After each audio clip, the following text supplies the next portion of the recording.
मा बसेर मूर्खै सरिका बनेछौँ, पढ्नमा मन नलाई गयल भएछौँ।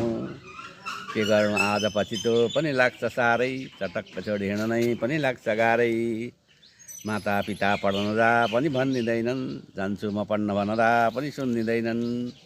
पढ्ने थिएँ गरौँ कसो म आज उमेर गइगयो, बेला भयो छुटिनको अघि दिन गइगयो।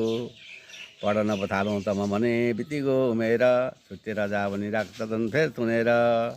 छुट्याइदिन्छु अब जाऊ जतातता लौ, भन्छन् ती बाबुहरू छरको दयालु। के बोल्नु पर्छ कसकासँगमा गएर, जानिन्न बोली लौ अपठित भएर। आधै बगर बसी सबै काम बटुल्दो, पटमुर्ख भइकन म रहेछु आज बनको बकुल्लो।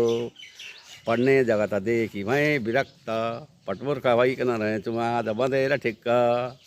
छोरा पठाउनु सबै गुरुकुलमा, बिग्रेँ म आज जसरी परिभुलमा।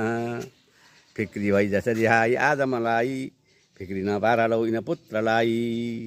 जान्दैन बोल्न पनि लौ गोठमा बसेर, लुखेर्नु लाप्पा भन्छ बरु घुँडा धसेर। उमेरमा पनि कमी छैन साथी दिएर झाप्टा, हातमा समाई भन्छ बरु लुखेर्नु लाप्पा।